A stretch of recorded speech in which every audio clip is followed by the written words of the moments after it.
Good evening, ladies and gentlemen. Thanks for your patience during our rain delay.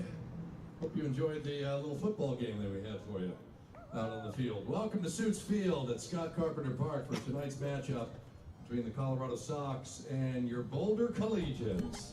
The Boulder Collegians welcome you to today's game and ask that all fans act responsibly and courteous to those around you. Welcome to Boulder, Colorado, and welcome to Boulder Collegians Baseball. It's Jake Shapiro, joined by my partner, Patrick Lyons, getting set for a doubleheader of Collegians Baseball. These two games, the first one versus the Sox is a 7-inning league game. The second one against the Cutthroats, 9-inning non-league game. Joe Milano is on the hill for the Boulder Collegians, but you look out on the field, and right now it's the Sox, and that's because the Collegians are actually on the road for this game today at their home park, Scott Carpenter Park.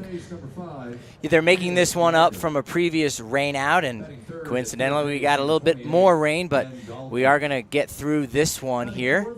We do have a first pitch that's being thrown out by one of the gentlemen from the senior home that we have here in the neighborhood. And when these two teams met last week, they did split. The first game was another one of those instant Collegians classic with Brett Erickson's walk-off single scoring Dawson Pomeroy to win 11-10 in the bottom of the seventh. Game two, low scoring and did not go the Collegians' way as the Sox won 3-1 in that 7-inning affair. So Milano's going to see if they can keep the winning streak going. It's at 1 right now as they won the second game of a doubleheader yesterday against those Rough Riders. And the starting pitcher for the Colorado Sox will be Braden Ham. Ham will be caught by the, of course, catcher, Raven Adam. So we've got Ham and Adam, very low syllable count on the amount of players in the battery right there. Thank you so much. Got Howard Salmon throw out the first pitch there, and did a good Joe job. Milano is a type of cookie, so anybody with a food name whatsoever, get your butt down to the ballpark today. Is Adam a type of cookie? Not Adam, no, but Ham, Milano, Salmon. Okay. Anyway, we're getting set for first pitch. If you were here before the game, you would have witnessed an awesome little football game by 5-on-5 against the two teams as they had fun during the rain. And we'll talk about that in a bit, but first I want to get it to Joe Milano, who we caught up with before the game. Downstairs with Joe Milano, the starter of the most games for this summer for the Collegians. Joe, what's been working well for you? I think what's working well for me is I've been keeping it low in the zone, not letting many people hit me hard, let my defense do a lot of work for me behind me, and mixing in my off speeds at good times. We saw the offense get going here yesterday, and it's been a struggle at times. Knowing that, does it give you more confidence going to the hill, knowing the offense, the way they've been performing, is going to go and back you? Yeah, it definitely gives me confidence, just knowing that my offense is going to put up a bunch of runs up for me on the board. So it's nice seeing them hit again, hit the ball well. Trying to stay above 500 in league play, and you need another victory to do so tonight, just hanging above 500 right now. Is there a sense of urgency within the team at all about the way their performance has been over the last week or so and, turning it around yesterday? Yeah, it seems like everyone's staying really locked in, better focus in the dugout on and off the field, and it seems like everyone's really hyped and ready to go every game. So. That's Joe Milano. We're back upstairs. He's Patrick Lyons. I'm Jake Shapiro as Bryce Bullock steps into the box to lead off this game against the Colorado Sox for the Boulder Collegians. He'll be followed by Nico Nincy, the center fielder, and hitting third will be Dawson Pomeroy, the third baseman. Batting cleanup is Brett Bonar, the catcher, and fifth hitter will be the left fielder Brady Mitchell. Addison Kosh, the shortstop, hits sixth. The DH Mark Goulart bats seventh. Gabe Gioso, the first baseman, will be the eighth hitter, and hitting ninth in right field is Andrew Meadows. We're getting set for first pitch at 6:32 after an hour and 2-minute rain delay. It misses outside. First pitch temperature and weather completely different than what the temperature was at BP earlier today at about 3:30. Bullock swings and misses there. Temperature right now 67 degrees. Winds coming out of the southwest at 7 miles an hour with 61% humidity. It was 81 today, so a huge drop in temperature for the start of this game. That pitch misses away. It's 2-1. You see these Sox are in the field. This is an unique sight considering this is the Collegians' home field, so a road game. Bullock watches that. It's 3-1. Braden Ham is caught by Draven Adam, Caleb Greiger at first, Ellis Kelly at second, Ben Dalkey at third, Zach Baldini at short. 3-1 pitch to Bullock. He swings and misses. Across the outfield is Talon Schaller, Trevor Kay, and Jacob Pigotti. 3-2 upcoming from Braden Ham. Out of the windup, he works from the third base side, kicks and delivers. It's a curveball called strike 3. Bullock knew it all the way. Home plate umpire James Brundage is establishing that strike zone, and Bullock letting the two-hitter Nico Nincy know a little bit about that strike zone and what the starting pitcher Ham is throwing. Out on the bases is a familiar face, Doug Hodges. He was not expecting a 3-2 curveball there, and it takes some confidence to throw that, and did it right over the middle. Had Bullock been expecting that, he probably would have been able to crush that pitch. It was left pretty high. First pitch of the at-bat against Nico Nincy, the center fielder. It's a ball that misses low from Ham. Ham works out of the windup, gets his sign from the catcher Adam. Into the wind, deals. It's a fastball on the outside, called a strike. Crowd has been driven away a little bit by the rain. We're expecting a bigger crowd for the second game. Nincy couldn't hold up there. It's strike 2, 1-2 the count now. You see the kitty litter all over across the field to dry it out, especially behind home plate and around the sides of the batter's boxes and up the lines. 1-2 pitch. Nincy will foul this off. There is a full infield tarp. However, it was not deployed. The tarps were used for the batter's boxes as well as the pitcher's mound, so those should be in pretty good shape, and the sun coming out, so that dries out things pretty quickly as well. We may see some wet balls in the outfield, though. 1-2 from Ham. Right back up the middle, and that is into the outfield. Nincy with a one-out single in the first. With that moisture on the infield, we could see the infield itself play a little more true. We've seen this grass here, how thick as it is, can eat up a lot of ground balls and make it hard for infielders to make plays. Now they'll have a little bit more time on their throw. Only problem is the ball's going to be wet for them. So even in these good conditions, they're still not ideal. Jeremy Katz coaching third base. Nick Clausen, one of the relievers, coaching first for the Collegians. Fastball on the outer half called a strike. Eddie Toledo, the head coach, in the dugout. Collegians in all white with red numbering, red stripes, and red Boulder across the front with a C for the Collegians as well. The Sox are in red and white with red stirrups and red caps. 0-1 pitch from Ham, fouled back. Brett Bonar, the starting catcher, goes back to receive that ball. Brett and Mark Goulart have been switching off, the other one being the DH, both really well-hitting catchers. Working out of the stretch, Ham ahead 0-2. Nincy on first after the single. 1 out in the first, scoreless game. Nincy fakes like he's going, and this one looped into right field by Pomeroy. Holding at second is Nincy, and it's another 1-out single for the Collegians as they get 2 on for the big-hitting left-handed catcher, Brett Bonar. Brett's parents are actually in town, stopped by and said hi to them before the game. Said they've been watching all our broadcasts, Patrick.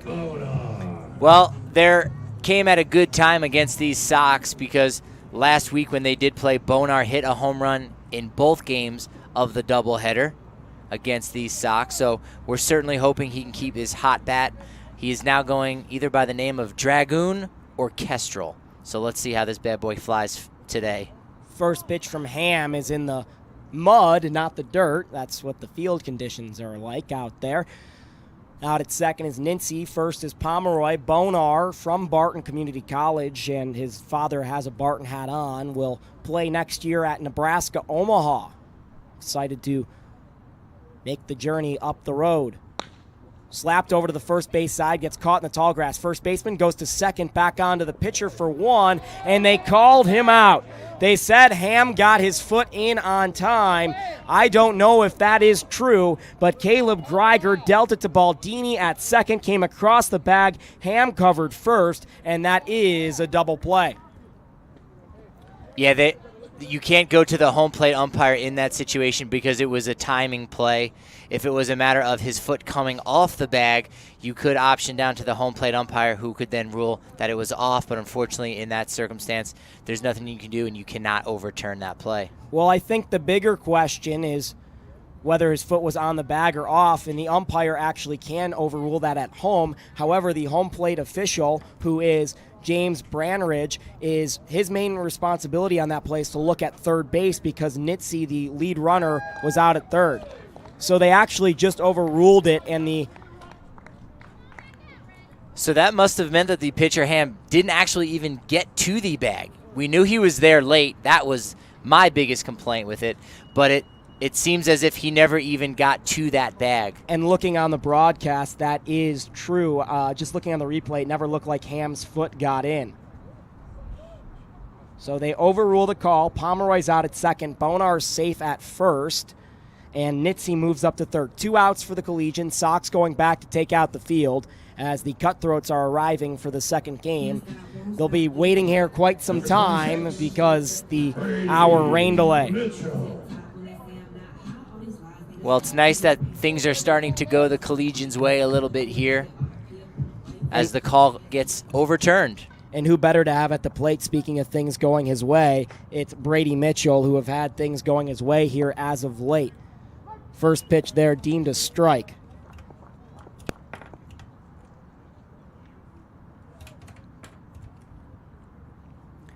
Mitchell, the right-handed batter, teammate of Bonar's at Barton. 0-1. That's inside. It was a curveball. Brady thought about sticking his wing out and getting clapped by it.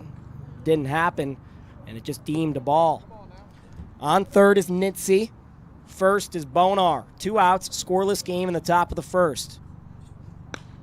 Driven into right field. Coming on is Pagatti, and he will make the catch. So Collegians go down without a run despite the 2 singles in the first. We go to the bottom half of the inning where the Colorado Sox will get their first at bat.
Back here for the bottom of the first inning.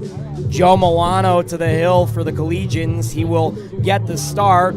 As you heard in the pregame show, I talked about it with Joe. He's made more starts than anyone else on this Collegians roster, and he's had a solid summer pitching-wise.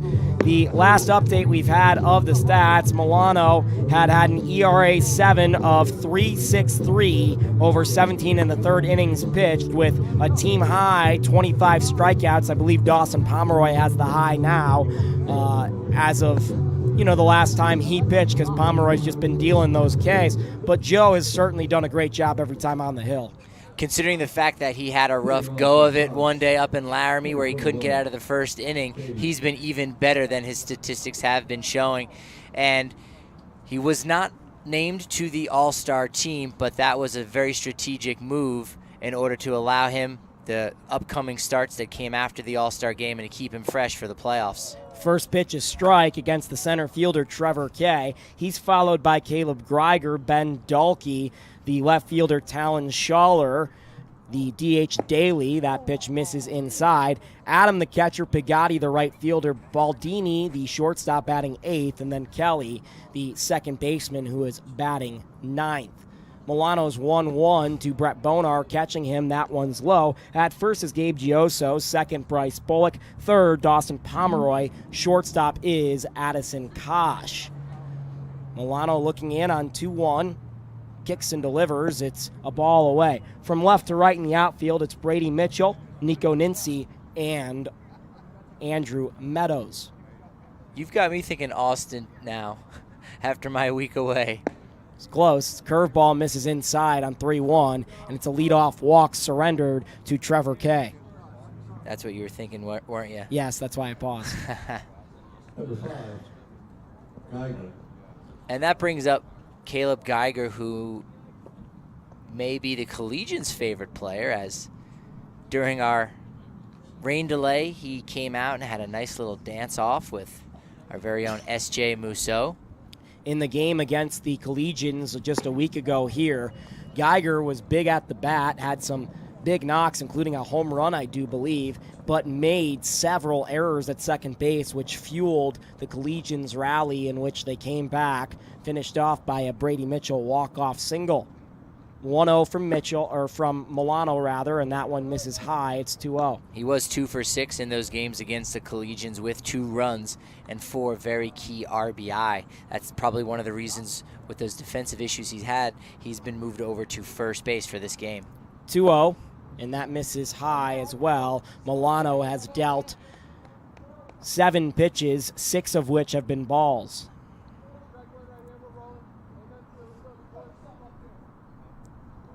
Collegians are donning red today instead of their usual blue.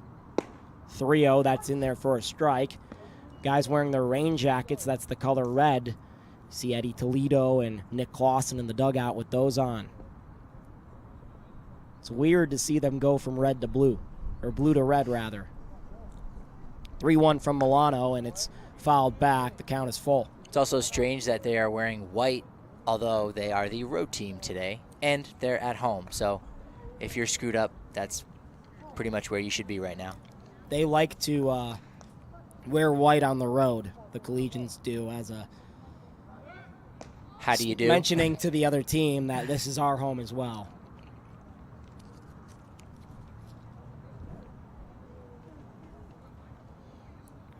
Full count. Milano checks the guy at first, comes set, delivers to Greiger. That one high, and it's back-to-back walks to start off the Collegian pitching performance. And Milano's going to need to figure it out pretty quickly here, as there are a lot of taxed arms right now in that Collegians bullpen. Of course, we still have a second game to play today. We've got tomorrow's games as well. A few guys banged up on the DL, a few that pitched yesterday that are out of action, so Milano needs to straighten it out from their first pitch here to Dalkey. He kicks and deals to Dalkey. It's a fastball that's in there at 82 miles an hour. And that's not the best swing from Dalkey, considering how many balls Milano has dealt. I think he got crossed up with Brett Bonar there as well. Bonar came out to the mound.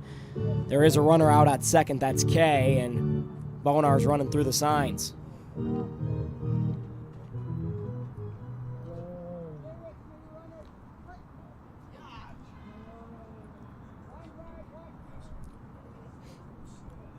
Milano. That misses. It's 1-1. Good curveball down in the zone just a little bit. He's been keeping the ball out of the dirt, so it should still be dry to the touch. Dry to the touch. I like that. 1-1. And that misses. It's 2-1. Milano getting behind, and that's certainly not a recipe for success. Collegian dugout stirring a little bit as well. It's like Nick Clausen's taking off the jumpsuit. 2-1. This crushed into center. Nitsy's going to have some room, and the runner at second K faked the tag. Throw comes in, and that's out number 1. That was smoked off the bat, went about 350 feet. Nitsy had plenty of room to make the play. The runner K deked Nincy. Get him to think that he was going to tag up to third base, and Nincy was able to flash his cannon there, deterring future Sox runners from tagging up on him. Schaller steps up, the left fielder, right-handed batter, Talon Schaller. Brady Mitchell out in left field dealing with some massive sun pains there. This is into left center field. That'll get down. At least one is scoring. Caught in the tall grass. Mitchell will throw it into the cutoff man, Kosh, and that is an RBI single, which advances Greiger to third as well. Schaller gets the Sox on the board here in the bottom half of the first inning. It's 1-0. They lead the Collegians. Good piece of hitting and nice running by Caleb Geiger, who was able to go first to third on a ball on the left-hand side of the field that could have easily been scooped up by Mitchell and fired for a put-out at third base. First pitch here, it's a strike on the inner half from Joe Milano. Runner on first is Schaller, third is Greiger, 1 out. 1-0 the score in favor of the Sox. Milano kicks and deals, curveball in there for a strike, and now Joe has finally found it.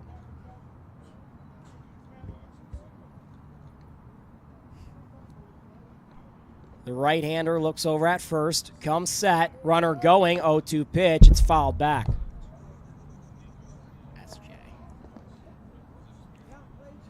S.J. Mousseau running vigorously to get that ball over a puddle. Always a delight. If he's not in the game, he's trying to get in on the action in some shape or form. You know that guy loves action.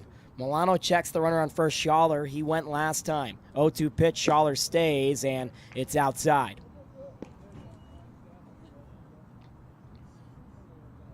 This is the DH Daly. On deck is the catcher, Adam. 1 out, 1-2 pitch. Inside, called a ball. Very close. Good job by Brett Bonar to make it that way. First and third, 2-2 the count. Milano looks in, doesn't like the sign initially. Finally says yes, comes set, checks the runner on first. Schaller fakes like he's going, stops. And it was enough for Milano to not finish his pitch. It's 3-2 now. Having a hard time getting that curveball in on a strike. Looked like he may have figured it out, but he has since lost command of the curve. Full count. And into left field. Sky high. Kosh pointing it out for Brady Mitchell. He's going to get behind the ball. Tagging from third is Greiger. He takes off. The throw coming in from Brady. It's not in time. Caught up in that grass on the infield. So score that a sacrifice 7 for Daly, which gets an RBI as Greiger comes in. Holding at first was Schaller. And that's all you really needed to do as a designated hitter. Daly, just make sure he got under it deep enough. And in this ballpark, it can carry, particularly on a day like today. Does his job with the sac fly to give the Sox their second run here in the bottom of the first. Brings up the catcher, Adam. First pitch, a strike. Milano with the heat there. 83 miles an hour. Runner on first, Schaller. We've seen him take off. Pitch was fouled back, so didn't do anything. Looked like he may be going here. He'll hold up on the 0-1. Deemed a strike on the outer half by James Brunridge. Bonar brought that one back in for sure, and I think that's why the opposing catcher, Adam, had to go back and verify if that really did get a piece of the zone.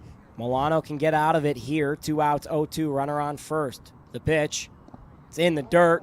It gets the catcher Adams swinging the throw on to first, and that is in time. But not before the Sox plate two, and for Joe Milano, that's just the way the cookie crumbles. On to the top of the second. I'm Jake Shapiro. He's Patrick Lyons.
Back for the top of the second, Collegians, who are on the road here at home at Scott Carpenter Park. They're playing to the bat at the top halves of the innings. They take the bat right now, and it's Addison Kosh, the shortstop, against the pitcher Braden Ham. First pitch is fouled back by Kosh. Collegians led up 2 in the first, and Joe Milano ran into 2 walks there, allowed 2 walks, and those always seem to cost, and it did haunt them here. Kosh lines this into right center field. That is down. Kosh hunting 2, rounds the bag at first, and is in at second base with a stand-up leadoff double. That was exactly what the doctor had prescribed for Kosh, who had seen his spot in the batting order drop from the first, second, and third spot in the order to last night hitting 5th, tonight hitting 6th. But that double, hopefully the start of some good things to come. So Mark Goulart strides in, DH in game 1. Right-handed hitting catcher playing DH. First pitch, a ball that misses low. Ham in the first inning worked around 2 singles, did not surrender a run. Collegians with 2 hits, the Sox with 1. Ham comes set, checks Kosh at second. The pitch, Goulart showing bunt, does get it down. Ham will throw on to first, and Greiger will make the play there. Score that, sacrifice 1-3. That moves Kosh up to third. Brings up Gabe Gioso, the powerful right-handed hitting first baseman. If you understand the game as well as Mark Goulart does, as well as third base coach Jeremy Katz, that was a good call. Sacrifice bunt, move the runner over in this low-scoring game right now. You have to believe Milano's going to figure it out in the second inning and keep these Sox at bay. Ham's first pitch there. It's grounded over to the second baseman, Kelly. No play at home, only play to first, and that makes it 2-1. Score cut in half on the RBI ground out by Gabe Gioso. So with a leadoff double, it's exactly as you would write it up. A sacrifice bunt, a ball slapped the opposite way, and like that, the Collegians are on the board with their first run. Not exciting, but it counts either way. And sometimes, and especially after a rain delay, when there's a lot of mud on the field, you got to get dirty. Ham's first pitch here on Meadows, it's a ball that misses low.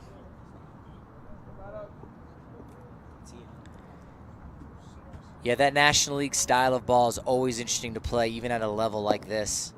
That misses low, too. Ham out there sitting around 75 miles an hour. About 10-mile-an-hour speed difference between these two pitchers. Ham's 2-0, and that misses away.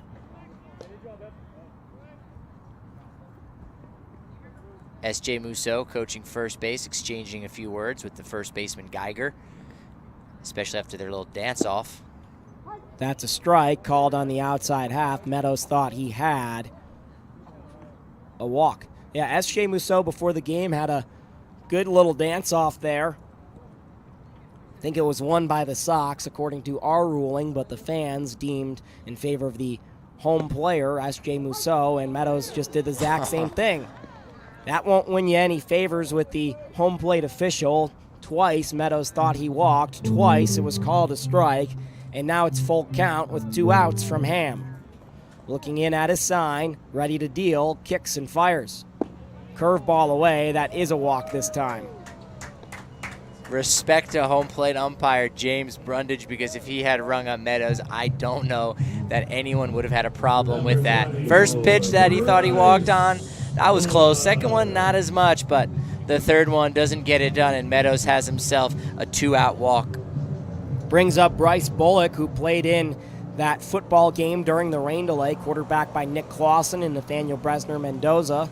Bryce was playing wide receiver and cornerback. Meadows takes off for second. The throw from the plate, not in time. Adams' throw couldn't get Meadows out at second base. The tag didn't get down in time. The throw certainly beat Meadows. Could have been a more aggressive tag by the second baseman. Kelly would have had him, but Meadows did a nice job to evade the tag by sliding on the far side of second base. Some shadows at the batter's box right now. 1-0 from Adam. Bullock will slap this to the left side. Meadows has got good speed. He's rounding third. He's got the send. The throw in from Schaller. It's high. Meadows ties the game on the Bryce Bullock RBI single. Bullock moves up to second on the throw, and Meadows comes around on the single. Collegians tie it with the Sox at 2 apiece. The small ball pays off. A decent throw by the left fielder may have cut down Meadows, but you like the aggressiveness of third base coach Katz, sending Meadows, letting his legs do the work as the ball sailed over the catcher Adams' head. Brings up Nico Nincy. First time around, he singled. They'll hold on Bullock at second base. He's got good speed there. First pitch inside on Nico. And it certainly may not have been Dave Roberts-esque, but the stolen base by Meadows helped create that RBI single by Bullock. 1-0, that misses away. Dave Roberts-esque in the 2003, or 2004 rather, ALCS, not Dave Roberts-esque with the Dodgers that relies upon his team's power. Ham's 2-0. Nitzy flies this one towards the middle of the diamond. Going back is Baldini, the shortstop, and he will make the play. But not before the Collegians tie it at 2 apiece. We go to the third inning, it's the bottom of the second here. We get a little confused with the Collegians playing a road game at home. But either way, we go to the bottom of the second inning. Collegians and Sox tied at 2 apiece.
Back for the bottom of the second inning. We'll see 7, 8, and 9 against Joe Milano. Local kid for the Boulder Collegians. on the mound here, a right-hander.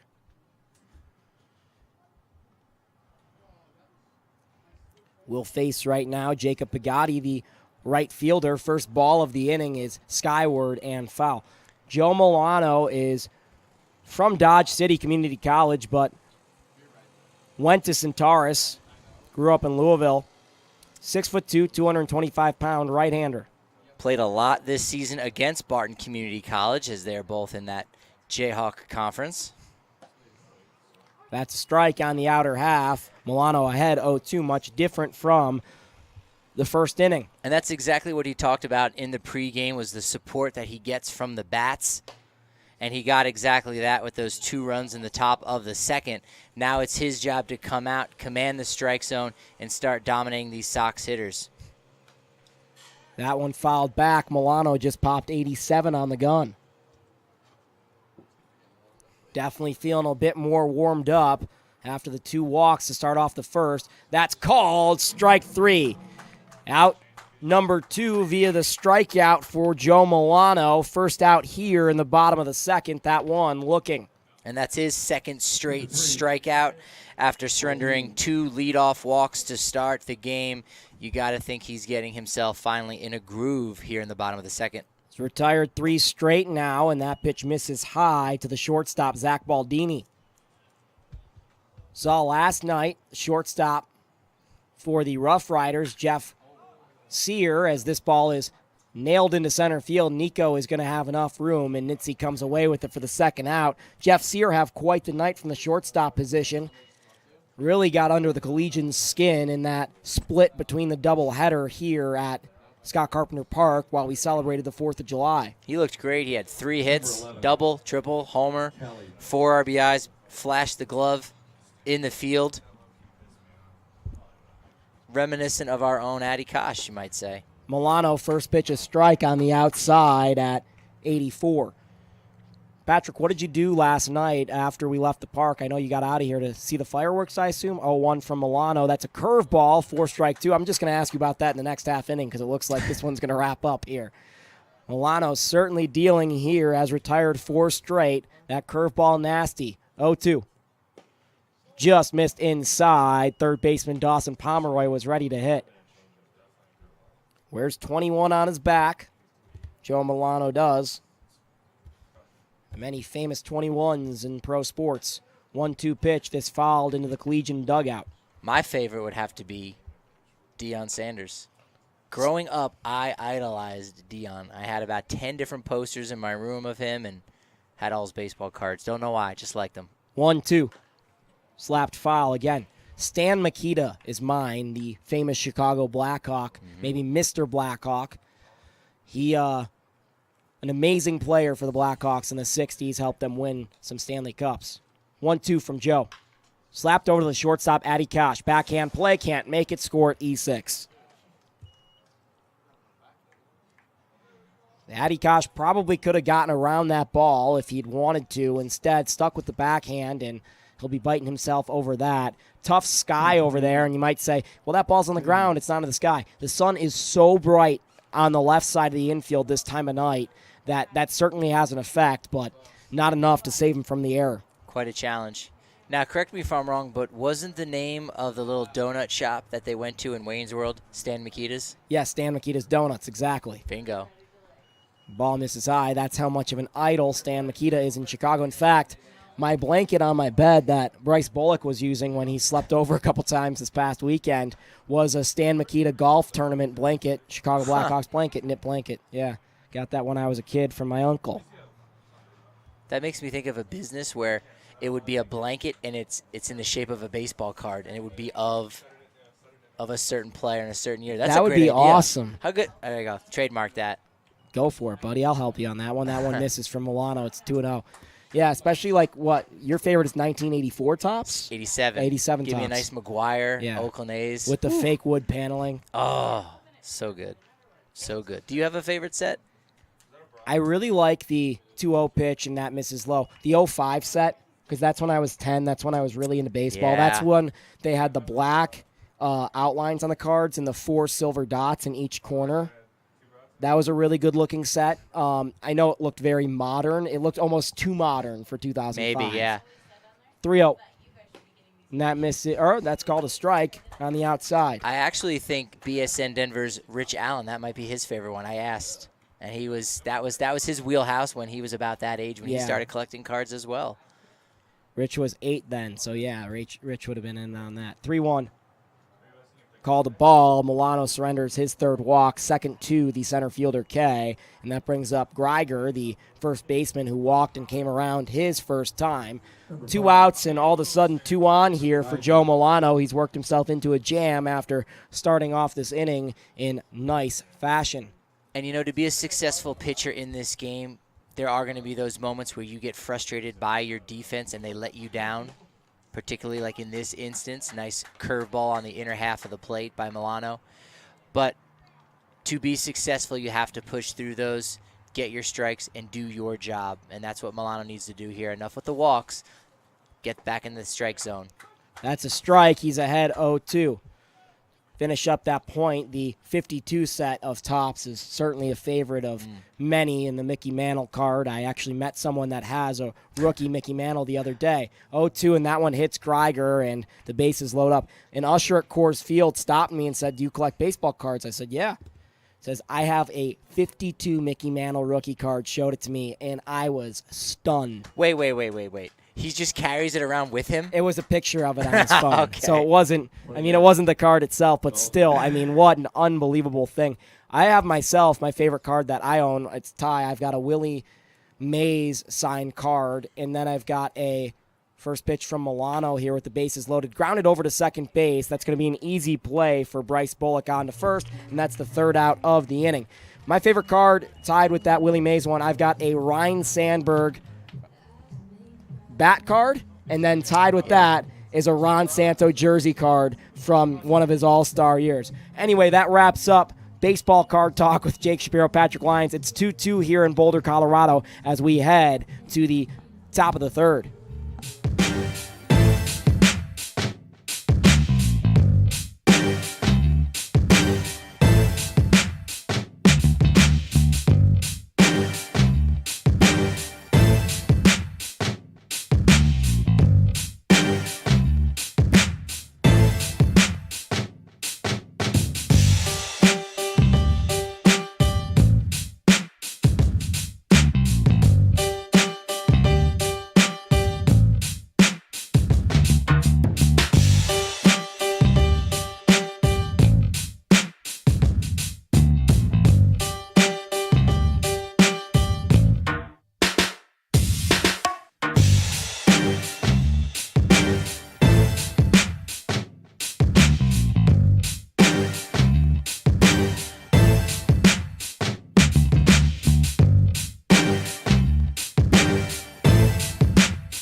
Dawson Pomeroy set to lead off the top of the third for the Collegians. They just played at 2 in the second inning.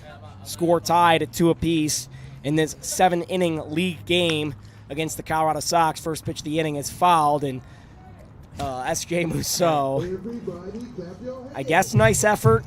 I mean, that's pretty much the argument right there of why he needs to stay a pitcher. Yeah. But good effort by the big man. Hams 0-1, and that misses away. The Collegians play a second game tonight. It's the first of a doubleheader here against the Colorado Cutthroats, and that will be a 9-inning game, non-league. At least that was what the schedule is. I don't know if that will continue with the hour rain delay before first pitch here. Pomeroy slaps this one into right field, and that will go for a leadoff single for the Collegians 3-hitter. It's amazing the amount of talent we have in America with ball players, because Dawson Pomeroy was the last guy added to this roster. A replacement based on somebody getting injured, picked up the phone call from one of his Barton teammates, and he said, sure, I'll come out to Colorado, and he's been possibly their finest player since he's been added to the roster. His second hit again on the night, and he's over on first base with no outs, and Bonar, his teammate, at the plate. First pitch is deemed a strike on the outer half. Brett Bonar has the big bat. Would love to see a big swing here.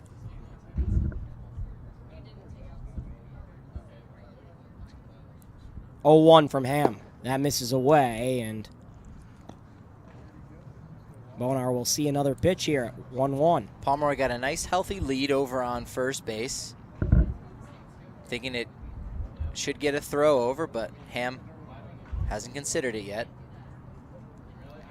1-1 is in the dirt. Pomeroy taking off on the read. The throw, it was in time, but the shortstop, Baldini, couldn't handle the hop, and in safely as Pomeroy score that. What are you going to score, that stolen base or wild pitch? Let's give the kid a stolen base on that. Okay. Yeah, that was the thing. Wild pitch, took off on it, and somehow the catcher, Adam, was able to fire a perfect, not even a strike. It was right at the base there, and unfortunately the shortstop, Baldini, could not convert. Ham's 2-1 right back up the middle. It actually hits him, and he throws on to first for 1. Softly hit, so he should be just okay. The umpire's going to go check on him, score that 1-3 as Pomeroy moves up to third on that as well. Collegians continue to play some small ball. So what did you do last night after I left you? I trimmed my mustache and finished reading Andy Weir's The Martian. Great book. So you didn't see the fireworks? Well, on my ride home, I was able to see fireworks in Louisville, Lafayette, Longmont going north on my drive back to Gun Barrel. So it was pretty neat getting to see all that. But had I waited a few more minutes, I would have seen him going off at Folsom Field on my drive on Foothills. Strike 1 from Ham against Brady Mitchell. In batting practice, Brady hit a ball to left field that was rocketed, and I mean rocketed. 0-1 from Ham. Ground out to short. Baldini's going to throw on to first, and it's another RBI ground out for the Collegians. Mitchell plates Pomeroy. Anyway, to finish the Brady story, over the left center fence, and over there is a skate park, and over to the far left is a fire department. And Brady hit a ball that broke one of the windows of one of the fire trucks. Ouch. So there was some controversy over that pregame, but he smoked that ball, and that's got to be probably 380 down the line. Not easily done right down the line, as Kosh is down 0-2 after the foul ball. Well, we learned last night in the kickball game with all those kids on the field before the fireworks that we do have some insurance here, so that may come into play. There could be a lawyer or someone getting a phone call within the next 24 hours from GM Matt Jensen. 0-2. Brady's just got to keep doing that, and there won't be any problems. 1 out. Here in the top of the third, Collegians ahead 3-2 in a road game. That pitch misses away. It was a curveball. Kosh not biting on those curveballs on the outer portion of the plate. Got himself in a 2-2 count. He's battling for his second hit of the day. Pitch lined right back up the middle, and Kosh says, "How's that, Ham? Keep it kosher."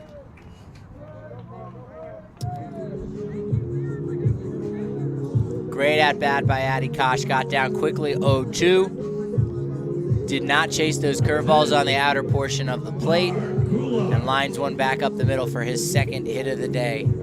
Only a triple and a homer away from the cycle, and the guy that has the most triples and home runs on the team is him, so we'll keep an eye on that for the remainder of the game. This in the dirt. It's going to advance Kosh at least to second. Makes a big turn. Will hold there. Scored a wild pitch. It was a ball against Mark Goulart.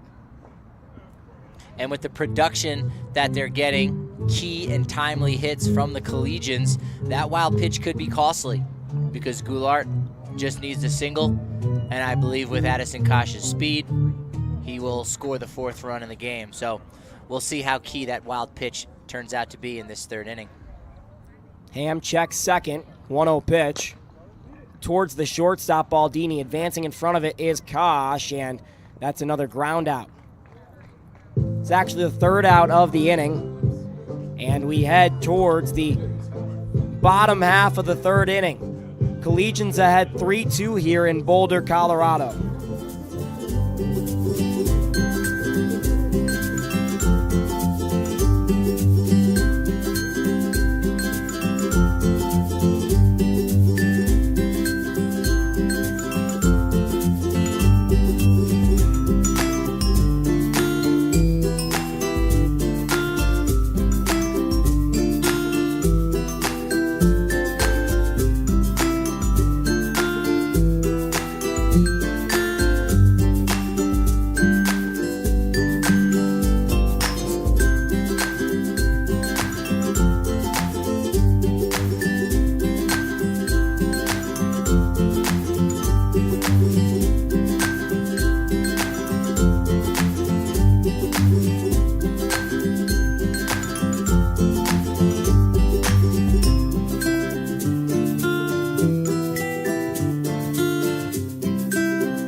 Back for the bottom of the third. Collegians ahead 3-2. I'm Jake Shapiro. He's Patrick Lyons. Talon Schaller to the plate, singled and drove in a run in the first inning. That was his only at-bat. Milano on the mound, the Collegian starter in his third inning of work. That's a ball that misses. He got 2 quick outs to start the bottom of the second and then proceeded to load the bases up after a costly error by the shortstop. It's in the dirt. Milano keeps getting behind players. Seen Clausen get loose, but not warm up for the Collegians. Typically, they like to warm up behind the dugout. That pitch a strike. It's 2-1. In a very small space, and that's to keep the opposing team's eyes off of their reliever. Now they might not be able to do that with the Colorado Cutthroats warming up before the game too. Misses. It's 3-1.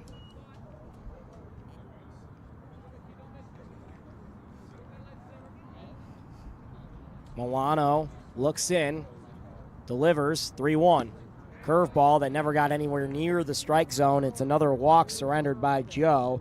His 4th of the ball game. He also hit somebody with a pitch. That'll be Schiller's 2nd appearance over on first base. He did single in the first inning, got the first RBI for the Sox, put them on the board, and now Milano's really going to need to bear down here. Milano's first pitch here, it's fouled back against the DH Daly. Milano let a leadoff walk come in to score in the first inning. In fact, walked 2 to start the first, and both of those guys scored. He'll have to do something different here if the Collegians are to keep the lead. 0-1 to Daly. Slapped over to the left side, foul. It's 0-2.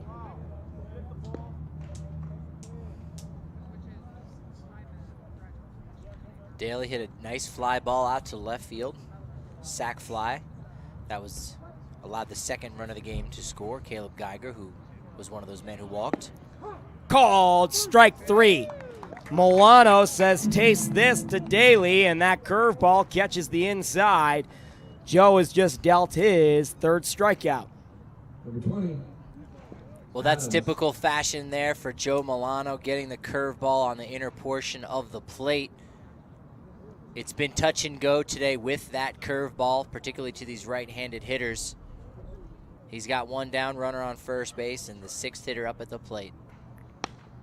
First pitch is skyward down the right side. Gabe Gioso giving a chase. We'll see it over the fence, foul.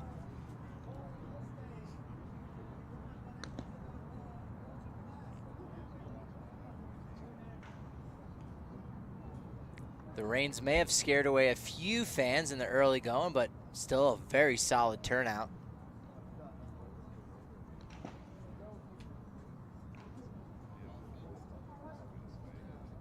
All thanks to the crack staff of Game Day Operations. 0-1, that's a strike. It's 0-2. The entire team did an amazing job their promotion schedule and doing a nice job to keep the fans here having a good time in between innings. It is pajama night. Runner on first, 0-2. One out. Slapped over to the left side. Dawson Pomeroy on 2 hops. Over to the second baseman, Bullock. Can he make the turn? But not in time. That's the second out of the inning on the fielder's choice by Adam. Schaller out at second base. And that puts Pagatti at the plate with a runner back on first and 2 outs. Collegians ahead 3-2 in the bottom of the third. Thought they might have been able to turn that ball, but you see the infield playing a little bit quicker. That ball not hit terribly hard, but it was able to get to Pomeroy quickly. Fired over for second for that force out. Pagatti did strike out looking in his first at-bat. I think we've got a runner here for the catcher, Adam. Milano. First pitch to Pagatti. It's on the inner half, a called strike. Looks like number 1, Lyle Chipperson, will be the pinch runner for the Sox.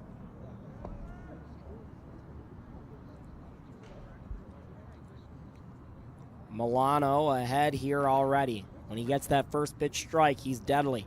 0-1, and that one tagged Pagatti. Second guy to be tagged by Joe Milano. He's had 2 hit by pitches and 4 walks. And I have to say, I'm okay with that. You know, being able to pitch inside is something that all pitchers need to work with. Last week when I was in Hartford, I talked to Ryan Castellani about the fact that he hadn't hit very many batters coming into the season. He had hit about 3 or 4, just like Peter Lambert, who got called up. And Castellani said, and I'm not sure if he was supposed to or not, that that's part of the ethos of the Rockies pitchers, to be aggressive, and they gave up more hit batters than base hits. That's inside, doesn't hit the batter, who is hugging the inside corner. That is Baldini, the shortstop. So like Milano is not backing down from his game plan and still throwing inside to these right-handed hitters. 1-0. Called strike on the inside. Continuing to command there on the inside, as he said. Runners on first and second. 2 outs, 3-2 Collegians ahead in the bottom of the third. They're the road team here in Boulder. 1-1. Into left field. That gets down in front of Brady Mitchell. 1 run scores. Moving from first to third is Pagatti. He'll stop at 3, and it's an RBI single for Zach Baldini. Adam comes around to score, and that's the guy who ties it. Pagatti advances to third. On the ball hit to left by Baldini. He stopped at 1. Number 11. Not much you can do about that. Milano left the ball a little bit over the plate. Textbook hitting by the shortstop, Baldini. Milano's first pitch here, it's popped foul. Kelly, the second baseman, 9-hole hitter, is up. Reached on an error last time and was stranded on third. That was in the second inning.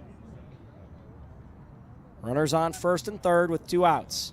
Milano checks the man on first. That's Baldini. The 0-1 to Kelly, and that almost tags him. Milano's already hit 2 and walked 4. And with second base open right now, Milano can stick with his game plan, keep throwing inside. Although, of course, with the leadoff hitter, Trevor Kay, on deck, you probably don't want to get in a situation where the bases are loaded for him. 1-1 over to the left side and foul. Feel like Brady Mitchell's playing a bit too deep in left field today. I was thinking that when the single was hit by Baldini. With the way the grass is playing, I might play guys extremely in. Now, you were out there in the outfield. Did the ball seem like it was traveling a little bit more than normal? Possibly due to the weather, so maybe they want to keep balls in front? If anything, the ball was traveling less today. I came in on a lot of balls in BP today. Way out by the fence. You made one play in particular that everyone seems to be talking about, in fact. I didn't make it. 1-2. On the outer half, not a called strike. You said I made a play. I didn't make a play. I tried to make a play. I fell on my face, Patrick. I put quotation marks around the words made and play. I had a beat on it. 2-2. Called strike 3. How does Joe Milano taste now? Vanilla and dark chocolate. Have a taste of that cookie.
Back for the top of the fourth. Collegians and Colorado Sox tied at 3 apiece.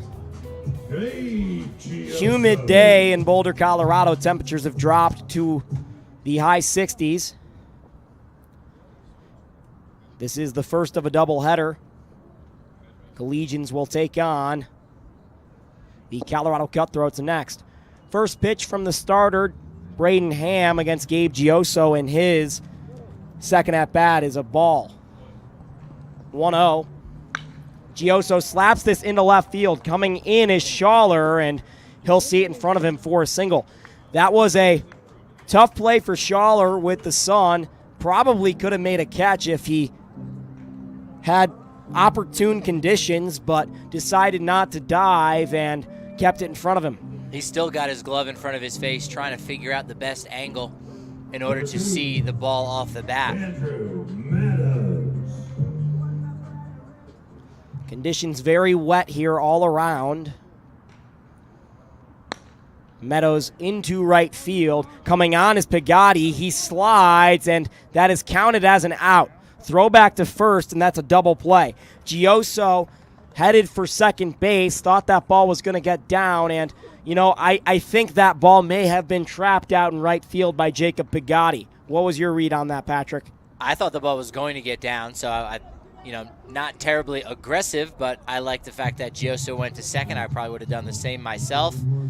And I didn't get a great look to see if he trapped it or not, but he made it look a lot closer than it should have been. Good effort by Pagatti in right. And just like that, another base runner swiped clean off the bases for the Collegians. That's one of those plays that's tough, because had he not made the catch, you don't want to get tagged out or forced out at second base if you're Gabe Gioso, so you understood what Gabe was doing because it was such a shallow hit ball. Bryce Bullock at 1-1 here against Ham. In between innings, I actually noticed a couple birds flying around. They're tree swallows. I'm a avid birder myself, so got to see them buzzing around trying to eat up some of the flies in the area. Always appreciate that. 3-3 the score. 1-1 to Bullock from Ham. That's outside. Joe Milano keeps running into traffic on the mound for the Collegians. Ham's done a good job of limiting it. Bullock smacks this into left field. Going back is Schaller. It is over his head and over the fence. Solo home run, Bryce Bullock. 4-3, Collegians take the lead in the fourth as the big bat of Bryce Bullock from Las Vegas, Nevada lights up the night sky once again. He hit that ball halfway to Nevada as it did clear that net mesh fence out in left center field covered in ivy. you'd have to say that ball traveled easily a good 425. The 3 true outcomes remain strong with Bryce Bullock, who's got the home run, a strikeout in this game, also singled in a run as well. Bryce Bullock leading the team in RBI, and that ball misses low against Nitze. We named him the player of the game in the second game yesterday, with his mother in town certainly showing his mom that he's having a good summer both on and off the field. That one is slapped foul as well by Nitze. If he keeps his play up, dare I say, his mom might even buy him some ice cream after the game. Dare you say. I think that happened last night, actually. Bryce went to dinner with his mother. Then he probably won't get one for that home run then. He's already got his cone. He's already got the cone. 1-1. What do you give a man that has everything in an ice cream cone? Tickets to a Golden Knights game. He wasn't able to get one. I was going to say a waffle cone. But yes, he does want to go to a Golden Knights game. He hasn't been able to go yet. 2-1, that's a called strike. It's funny because, here you can pretty much get tickets to any game you want to at any time. Not used to that. 2-2. Nitze sees it, hits the ground, and it's full count now from Ham. We'll see how Nitze slices this 3-2 pitch.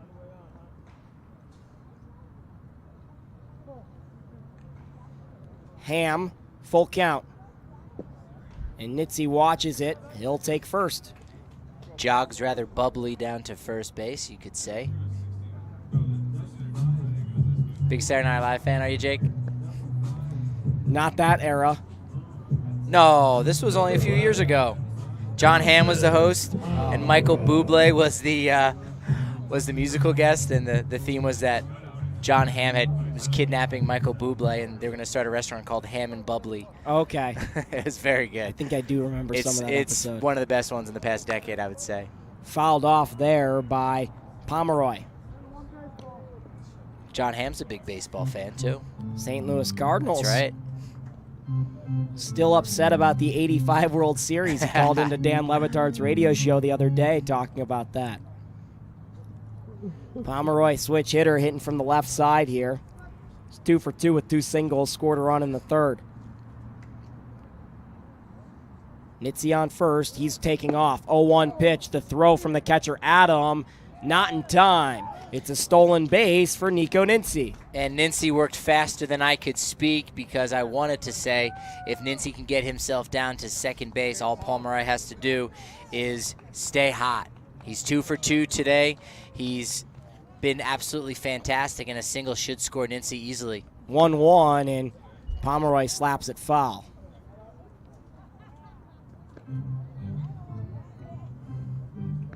Shadow out in front of home plate now. Sun will set here in Boulder in an hour. This is a 7-inning league game. Collegians playing a doubleheader, the second of which is against the Cutthroats, and that will be a 9-inning game. Out on second is Nitze. The 1-2, it's in the dirt. Nico stays at second. Collegians ahead 4-3. They just took the lead on a Bryce Bullock solo shot. It should also be mentioned that they are the road team, so the Sox will get last licks should the score stay the same. Got a way to go. Ham's 2-2. Pomeroy watches it go outside the strike zone. See full count here. Nitze's going to get a big lead off second. Wouldn't expect him to take off. Nobody behind him. 2 outs. Full count to Pomeroy, but first Ham steps off the mound. And this is a big pitch for Ham because a single or a walk could get the Sox bullpen stirring. No action yet, but this pitch could decide that. 3-2. Goes into the dirt, and it's another walk surrendered by Ham, the second straight, as Pomeroy will take first as Brett Bonar strides to the plate. He's 0 for 2 in the game. Parents are in attendance. Could see something from Brett here. Manager Dick Orcutt stands in front of the dugout. He's not quite sure if he wants to go and visit his pitcher, but he will send somebody down, partially down to the bullpen to start warming up, getting his body loose. First baseman playing behind the bag at first, Pomeroy there. This swing and a drive into right field. Get up, get out, get gone! Over the scoreboard, Brett Bonar.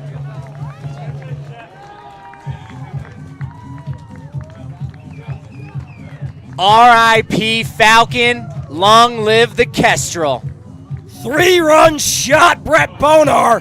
He drives in Nico Nitze and Dawson Pomeroy. Collegians go ahead 7-3.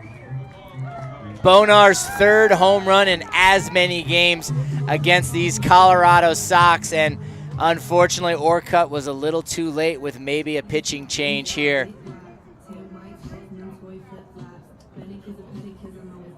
You know, Ham got a nice double play on the miscue on the base path by Gioso, and since then it's been nothing short of a nightmare for the young Sox pitcher. You know, Ham's a cut of the pig there, and talk about a big cut there from Brett Bonar. He got everything, including the bone. 1-0, and Brady Mitchell at the bat watches a strike. It's 1-1. Adam Stowe, the only one in the box that I seem to enjoy that. Thank you, Adam. That went over the P in the Scott Carpenter sign on the scoreboard. 1-1, it's in there for a strike on Brady. And not just any P in the Scott Carpenter Park sign, the capital P. No, it's actually over the lowercase P in Carpenter. They don't know that, Jake. Come on now. Fourth wall. Brady fouls this back. But that means it was hit even further because it's further to the left. That's correct. Yeah, he absolutely obliterated that ball. As soon as it was off the bat, everybody here knew it was gone.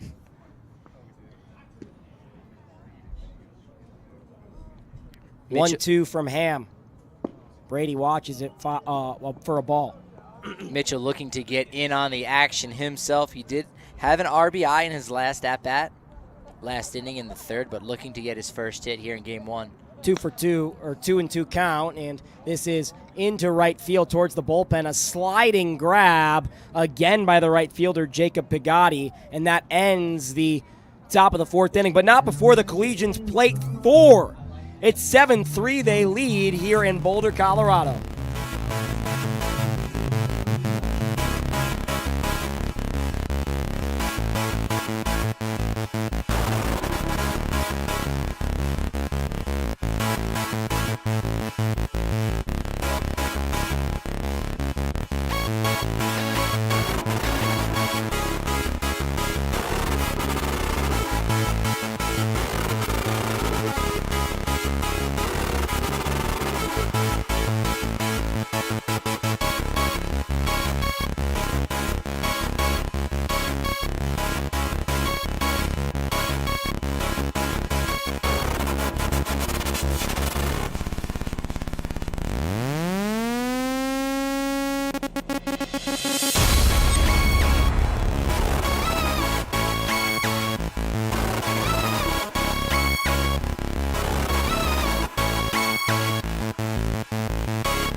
Back for the bottom of the fourth. Joe Milano on the hill in his fourth inning of work. Collegians have just taken a lead here in the top half of the inning with a 4-run fourth. Capitalized by 2 home runs, a 3-run shot by Brett Bonar and a solo blast by Bryce Bullock, taking advantage of 2 walks coupled in between. First pitch a strike from Joe. That may be the first game that the Collegians have had 2 home runs in the same game. It's certainly the first inning they've had 2 in a single inning. Milano ahead 0-2.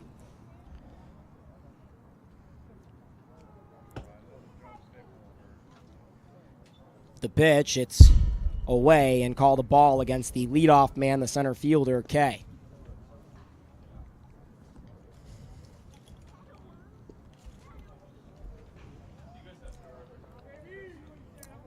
Milano finished last inning with a strikeout and start this inning with a strikeout. The 1-2. Fouled back. 4 walks and 1 hit batter by Milano. 4 Ks to his record. Looking for number 5. 1-2. Away and call the ball.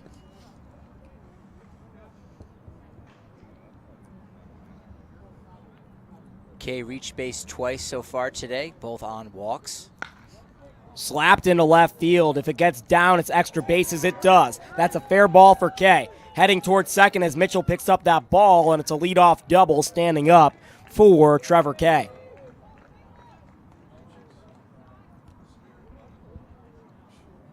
Milano got ahead quickly in that at-bat. Unfortunately, couldn't find the zone, couldn't get K to chase, and he left that one out over the plate for a leadoff double by the center fielder. Milano now has to work around some more traffic. It's been his whole day working from the stretch. Called a strike, a fastball on the inner half. Love that Milano is still working the inner portion of the plate on these hitters. Not afraid, not backing down.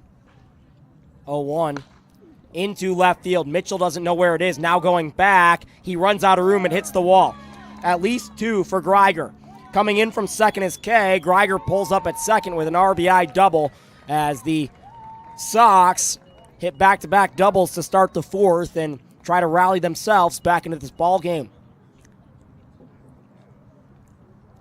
I think in about an hour and a half from now, Brady Mitchell would have made a catch on that fly ball from Geiger. Unfortunately, as you so eloquently have mentioned during the first portion of Game 1, the sun is such a crucial factor here at Scott Carpenter Park, and Mitchell did not see the ball off the bat, held his position respectfully, and then went back just a little too late as it got over his head.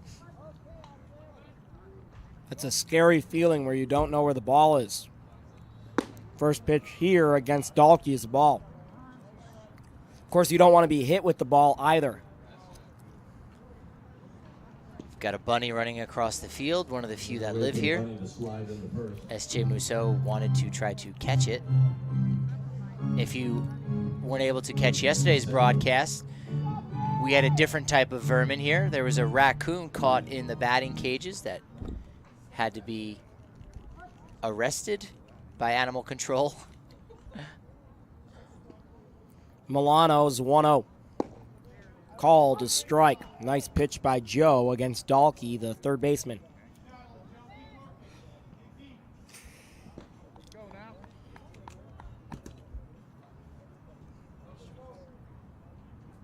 Heart of the lineup here. Right back up the middle, and Bullock can't make a play. Rounding third is Greiger. He's going to come in as Nitze picks up this ball barehanded in the grass. It's an RBI single for Dahlke, and all of a sudden, the score has been cut in half when it came into this inning. 4-run lead for the Collegians coming in. Now it's at 2, 7-5. Still no outs. And like I said, Patrick, I don't understand why these Collegian outfielders are playing that deep with how the grass is playing. There weren't a lot of extra base hits in the past 24 hours. I'm a little unsure of it myself. I understand the concept of keeping the ball in front of you, but you're absolutely right. They're playing very deep. In fact, if you had a faster runner at the plate there, that single up the middle could have even been 2 bases because Nitze had to go so far to pick it up. And that's a ball that doesn't so easily score a guy from second normally. Absolutely correct. I guess you didn't get around to telling Bullock to mow the lawn today, did you? No. Or yesterday? I know he slept up here. Again, huh? Yeah. Took a nap. Lined up his 5 chairs and took a nap. Jeremy Katz out to the mound, leaves Joe Milano in. Believe Nick Clausen's getting warm for the Collegians in the bullpen. I see it's a left-hander. Can't catch whose head it is. It is Clausen's. First pitch of the at-bat here. It's a called strike from Milano against Schaller. yet to be retired, singled and walked, has an RBI as well. Dalkey at first. He had a big lead on the first pitch. He'll tighten up there. Milano checks him, comes set. 0-1. Curveball, front doors for a strike. And Schaller in the second game against these Collegians went 3 for 4, 2 singles, scored 1, and had 2 RBIs on what was a 2-run home run. Milano's 0-2. And a hearty hack above his head. Schaller fouls it off. Top to bottom in these lineups in RMBL play, everybody has power, particularly the cleanup hitter for the Sox. 0-2, this over to third base and foul. This would certainly be one of those instances which I can see the Collegians outfielder playing deep, which they are. Nincy not playing terribly deep.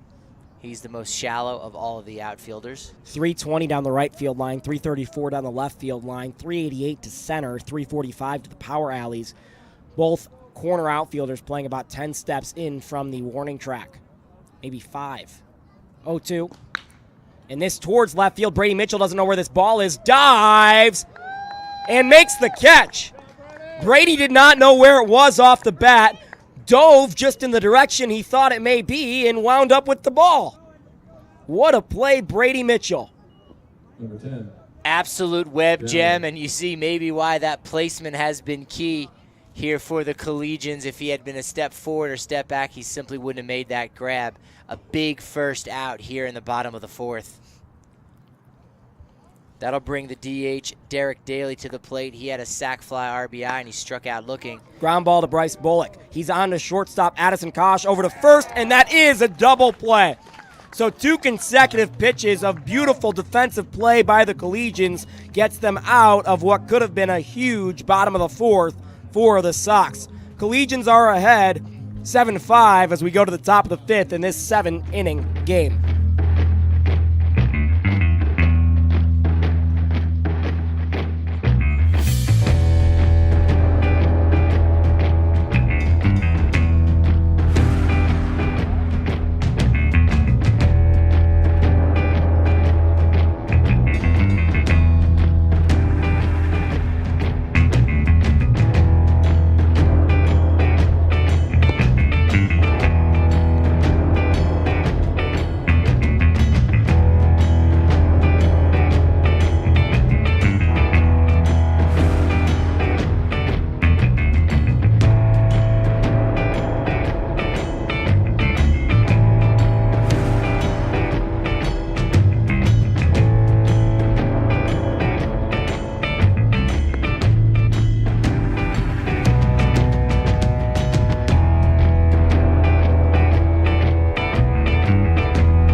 Back here for the top of the 5th. Collegians are on the road playing in Boulder. Addison Kosh leading off. It's called strike on the outer half. New pitcher in there for the Colorado Sox. That's number 23, Mike Thill. Right-hander kicks and deals. It's a ball inside on Kosh. Last inning was a big one for the Collegians. They played it 4, 2 home runs, a Bullock solo shot, curveball in there for a strike, put them ahead at 4-3, and then Brett Bonar, with at the time seemed like insurance, a 3-run blast is what the difference is now at 7-5. Phil high misses. Throwing at 83 miles an hour. 2-2. 85 just misses high on the fastball. It'll be interesting to see if the Collegian hitters can adjust. As we talked about, the starting pitcher, Braden Ham, was delivering the ball in the mid-70s. So Phil's pitch on full count back to the second baseman, Kelly. On a couple hops over to first, and that is out number 1 in the 5th.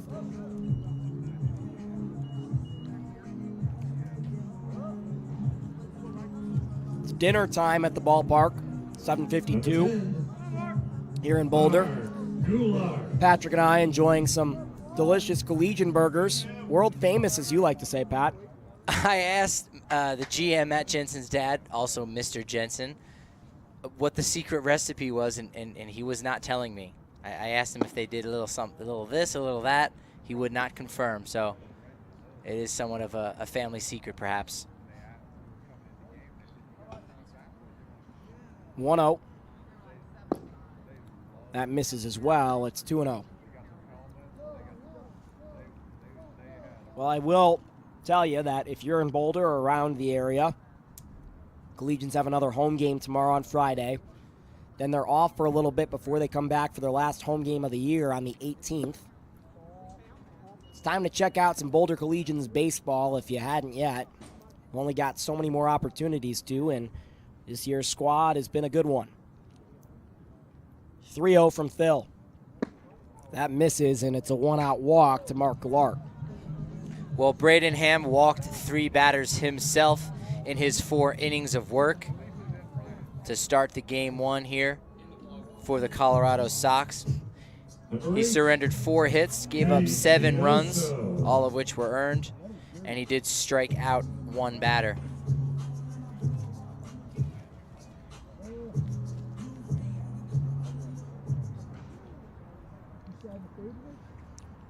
Gabe Gioso, Mark Goulart's teammate at St. Mary's, up to bat. Mark's on first. Fake steal attempt there, holds up. The pitch misses. It's ball 1.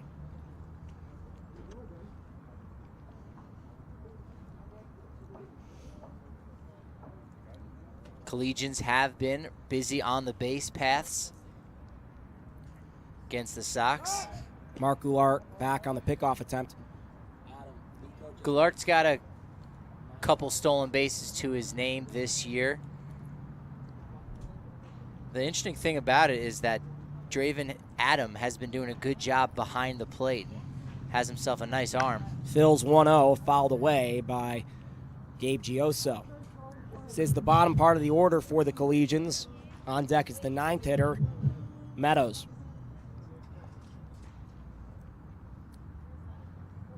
Shadows continue to creep across. And now that left fielder has a little bit of a shadow from one of the nearby buildings, but as soon as he makes a step to his right or left, he will be back in the sun. He's not quite sure if he wants to just stay in the sun. He's moving over to his left now, or if he wants to try to be in the shade so he can at least read the ball off the bat. Yeah, Schaller dealing with it now. Home plate's in shadow, as is the backstop. 1-1 from Phil. Crushed into right field. Going back is Pagatti over the fence. 2-run shot for Gabe Gioso. Collegians add to their lead. It's 9-5.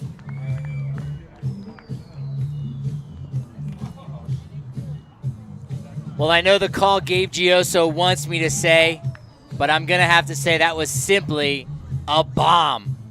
He dropped a bomb on everyone here in Boulder, Colorado. Over the 330 sign in right field, and the reliever Phil is seeing the same fate as the starter Braden Ham had. Collegians offense breaking out the last 2 nights and doing so in a big way. Absolute oppo taco by Gioso. And that little bit of added velocity could have been the difference of a fly ball at the warning track to the right fielder Pagatti and one that carried over that 330 wall in right field. Meadows at 1-1 after that pitch is a strike. And I've spilled water all over my book. That's not good. I got so excited on the Gioso blast. That pitch is strike. It's 2-1 against Meadows now. good curveball by Phil. If he can keep his fastball off the center of the plate and keep working that curve, he will be effective. Meadows bounces this over to second base. Kelly will take it and over to 1, and that is the second out. Bryce Bullock strides in for his 4th at bat. We've yet to have a Collegians hitter with 2 home runs in the same game. Number 24, Bryce Bullock. Correction, Gioso did hit 2 in a game. That was a game we didn't see. Sunday, yeah, it That's wasn't right. telecasted. Well, if it's not on YouTube, it didn't happen. First pitch to Bullock inside from Phil. Is that their trademark? If it didn't happen on YouTube, it didn't happen. Facebook Live would like to Yeah. quarrel with that. 1-0 is fouled back by Bullock. Collegians ahead 9-5. A 7-inning game here. This is the top of the 5th. Gioso will have another opportunity to have his second 2-home-run game. Bullock has a chance here as well. Ball in the dirt. And Brett Bonar will have at least one more plate appearance to add his name to the list of players with 2 home runs in a game. Bullock had 2-1. Homer last time around. The RBI on that. It was a solo blast. Also had an RBI in the second on a single. Phil's 2-1. Away, it's 3-1. Bryce has got the count to swing for Mars if he wants to. Phil's a little frustrated by that call. He's got a lot of movement on his 2-seam. 3-1. This slapped into left field in front of Schaller. It's another hit for Bryce Bullock, his 3rd of the day, and he stops at first. The Legions continue to tack on here in the middle innings. And coming into yesterday, it was unclear who the leadoff hitter for the Collegians was going to be. A lot of different guys, Kosh, Nincy, Bonar even got a couple games there in the leadoff spot. And ultimately, manager Eddie Toledo decided to give the youngster out of UNLV a shot. And he's been producing in that spot. He could be our leadoff hitter for the final 10 or so games of that season. First pitch to Nico, it's a ball high. That was the 11th hit of the game for the Collegians. That hit column is completely filled. Phil from the stretch comes set, delivers. Blown by Nico Nincy. Are you still trying to make puns off of his last name? I'm not, actually. Why? Did it sound like I was? I know you just did. You're trying to get a mic drop in there. You can't do it. Yeah, I can be silly at times. 1-1, and that's not a thrilling pitch. It's outside, 2-1.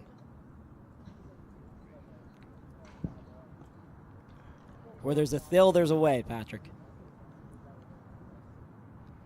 2-1 from Mike. Curveball drops in there. It's 2-2. A lot of movement by Mike Phil. And you might see Bryce Bullock take off here on 2-2, given the 2-hitter Nico Nincy is up. Bullock on first, 2-2 with 2 outs.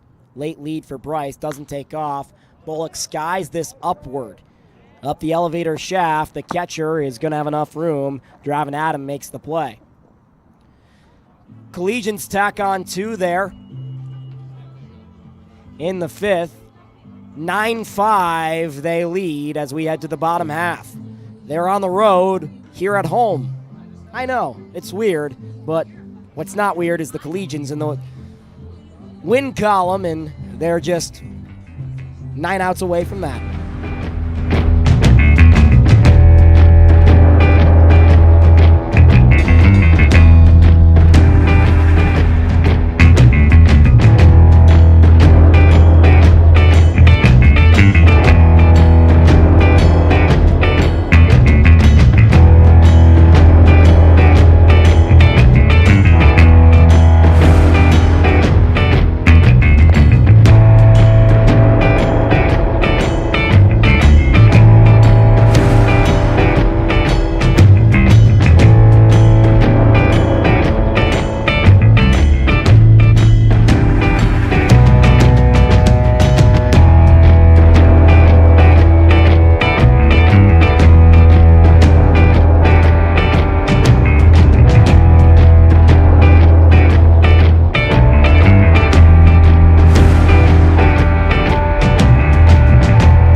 Joe Milano will get a 5th inning of work here in the bottom of the 5th against the Colorado Sox. Collegians have a 9-5 lead. And in at the plate is the Sox catcher, Draven Adam. He takes ball 1. Milano gave up 2 runs in the first after walking the leadoff hitter as well as the 2-hitter. Gave up a run in the 3rd and 2 in the 4th. But he remains out there as a few arms are recovering from their work yesterday. There's games tomorrow. And for the simple fact that Joe Milano is himself a workhorse. Grounded over to third base. Pomeroy cannot pick it up, and it's into left field for a single. Yeah, I got to score that a single. Tough hop for Dawson. Didn't really have a shot at that.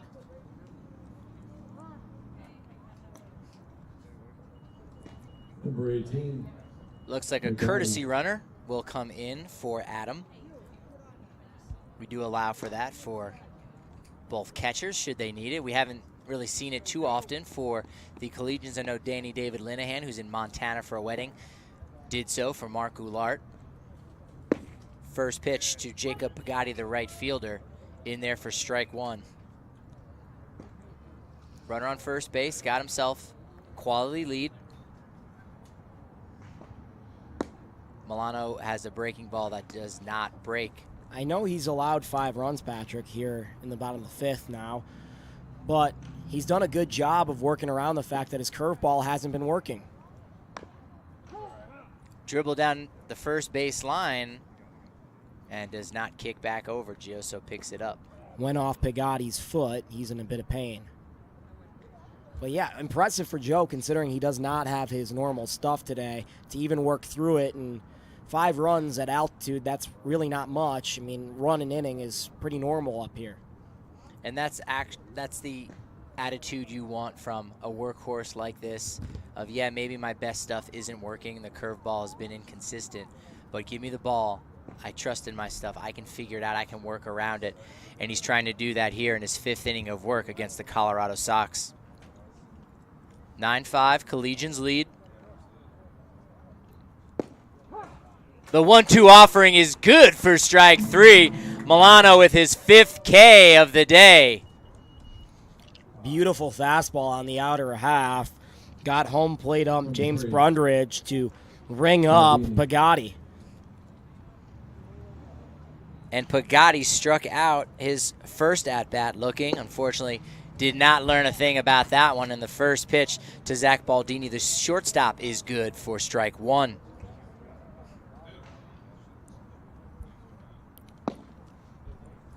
Down in the dirt for ball 2. Signs being given over to Adam at first base. Probably won't see much action on the bases with the 4-run lead. Slides in safely there after the pickoff attempt from Milano. And down 4 runs, there are a lot of scoring going on here, so you got to think the runner might be going on one of these pitches. Skied to left field. Mitchell coming in. Kosh going back. Mitchell calls him off and makes the easy grab for the second out in the bottom of the 5th. It seems as if the dugouts for the Collegians may be listening to our broadcast, as Mitchell was not playing quite as deep as he had been for the past few innings. Ellis Kelly, the second baseman, steps into the box.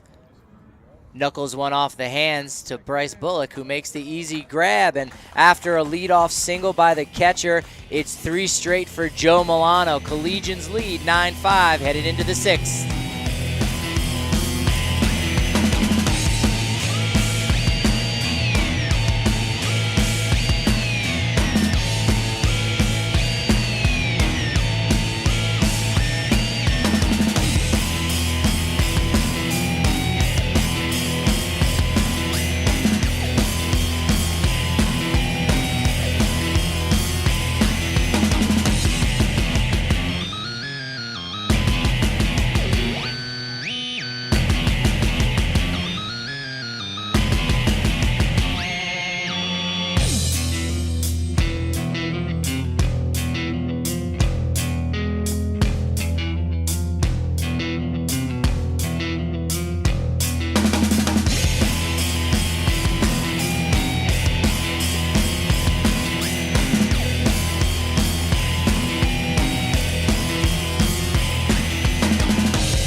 9-5, Collegians ahead here in the top of the 6th. 7-inning game. Collegians are the visiting team on their home field at Scott Carpenter Park. This is the first of a doubleheader. This is a league game. Pitch over to the right side, and it gets through Ellis Kelly. It's another leadoff single for Dawson Pomeroy, who did that in the 3rd inning. Pomeroy is 3 for 3 with 3 singles and a walk. He scored 2 runs and in a good position to score his 3rd. You know, he comes to the plate to the sound of "It's a Vibe," and even when he's at the plate, it's a vibe. He's just locked in right now, and although he hasn't been hitting for power, he has been hitting in the clutch here with some solid line drives throughout his past few weeks of play with the Collegians. Collegians came into this one 20-10 with a 9-7 record in league play. Pomeroy with a big lead off first, holding there as first pitch a ball to Brett Bonar, who had a 3-run home run last time, 1 for 3 in the contest. Clears out a little bit of dirt for where his back foot will be placed. 1-0 away on the pitch from Phil in his 2nd inning of relief. Let up a home run to Gabe Gioso, a 2-run shot last inning.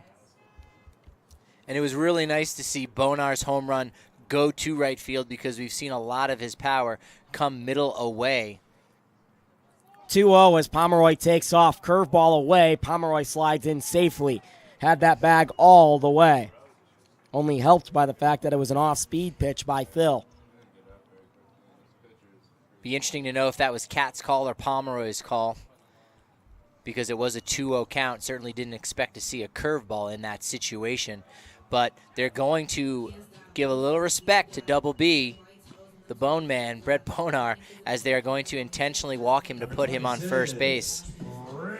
Does allow for the force to be over on at third base, allows for the double play, but there are no outs here, and you still have a very dangerous hitter at the plate. Yeah, I don't have a problem with Dawson Pomeroy taking the bat out of Brett Bonar's hand, considering that there are no outs here in the inning. First pitch of ball against Brady Mitchell.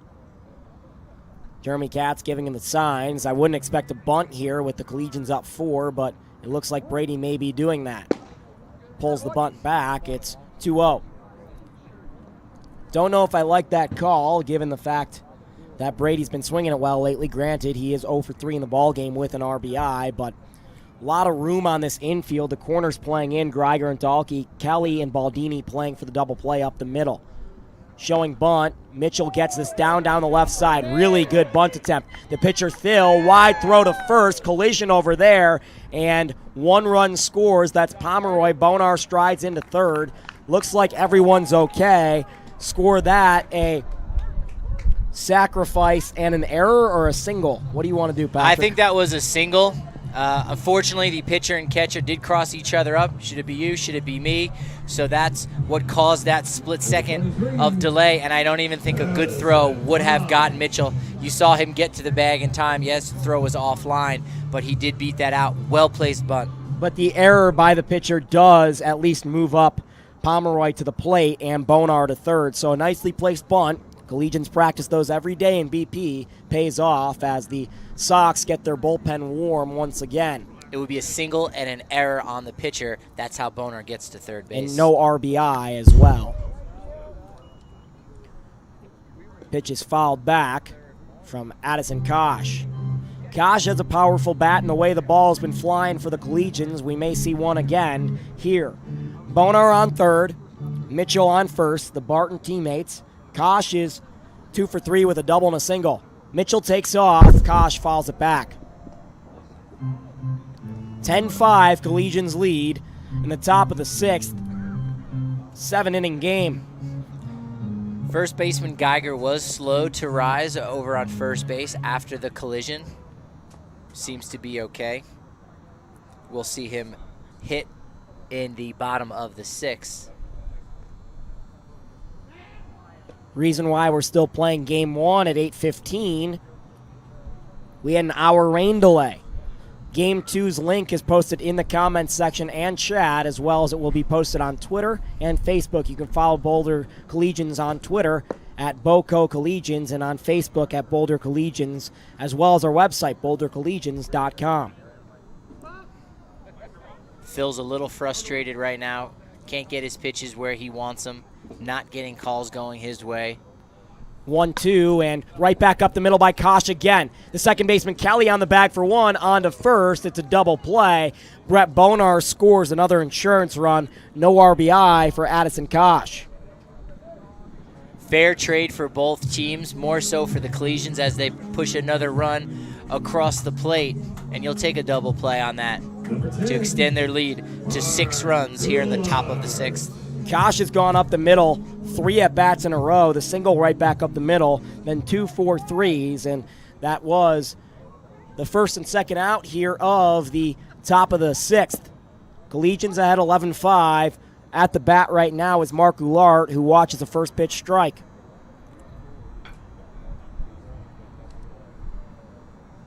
Oh, 1 from Phil, curveball that was low. With this large lead, it'll be interesting to see if starting pitcher Joe Milano will go out for a 6th inning of work. Into center field, settling under it is Trevor Kay, and the Collegians are done in the 6th. But not before the Collegians tack on 2. They are ahead 11-5 as we head to the bottom half of the 6th inning. Joe Milano maybe still out there working, we'll see.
Wow, that was a quick fade, Patrick. You really wanted to get this inning started. First pitch, a strike from Joe Milano. I'm pumped to see him out here for his 6th inning of work. Again, taking the ball, running with it with this lead. Certainly this could be an opportunity for someone to get a little bit of work in. But Milano, this is his game. He wants to finish it. And he's been disappointed a couple times when he's come out in the 5th inning that he hasn't been able to finish his games. And Eddie Toledo letting him do so here. Joe likes to throw the whole thing when he starts. He likes to finish off what he chews, bite and finish what he can chew. That did not work. Ahead 0-2, though, either way. 6 strikeouts already for Joe. Kay, the batter, watches a ball here. Dare I say, Joe Milano reminds you of a young right-handed David Wells. What do you think? Little bit. 1-2. Strike 3. Milano got Kay swinging for strikeout number, what do you have, Patrick? 6. Yeah, that was 6. That's what I thought. Thank you. Number 5. 1, 2, Geiger. 3, 4, 5, 6. Good. Collegians with 11 runs on 13 hits. The Colorado Sox, as this one is laced into center field, it'll be a 1-out single for Geiger. That's the 7th hit of the game, and they've got 5 runs on those 7 hits. Geiger's been the hardest out of the game. You mentioned him moving over to first base because of some defensive liabilities, but he walked his first at-bat, was hit by a pitch, doubled, singled, was collided into by Brady Mitchell. He won the dance-off, in our opinion, and did a nice job defensively during the 5-on-5 football game during our rain delay. So he's done just about everything, hasn't he? Still no action for the Collegians with the 6-run lead. Milano in his 6th inning of work. He's thrown a complete game already earlier this season in a 7-inning affair. It's a ball, 1-0. Dahlke at the bat, 1 for 3. Had an RBI single in the 4th. That was his last time at the plate. 1-0. Misses inside on a fastball. Joe just missing the black here. And this will be the 4th time through the order. Certainly something you would not see in the majors, particularly after a guy's given up 5 runs. But here in RMBL play, Milano wants to keep dealing. 2-0, curveball drops in there for a strike. And I made a Milano cookie joke earlier, and he does look like a Milano cookie today. Got the dark chocolate hair on top, and then the white uniform, the vanilla on bottom. 2-1. Fouled away, and Milano is tied with Dahlke at 2-2. And it's interesting because not far from here, you know, is the actual Pepperidge Farm. No, it's not. But Pepperidge Farms is who makes these Milano cookies. And now maybe we can put all these bad puns to bed. 2-2 from Joe, and this towards the right field bullpen. It'll get out of play. And no one likes cookie crumbs in their bed, so. And you would not want to sleep with me, Patrick.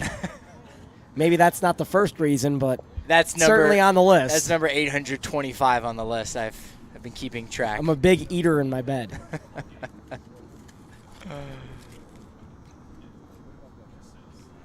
One out, runner on first. Collegians ahead 6. Milano's 2-2 pitch. Got Dahlke swinging. Strikeout number 7 for Joey Milano. He's really coming into his own now here. At one point in the game, he had 4 walks, a hit batter, and only 2 strikeouts to his name. But in the past couple innings, he's really finding the zone and really making these Sox hitters miss badly. Couple rough innings for Joe, then it's been clean since. That misses inside on Schaller. He's 1 for 2 with a walk and a single. Drove in a run in the first. Runner on first is Greiger, reached on a single. 1-0 from Milano.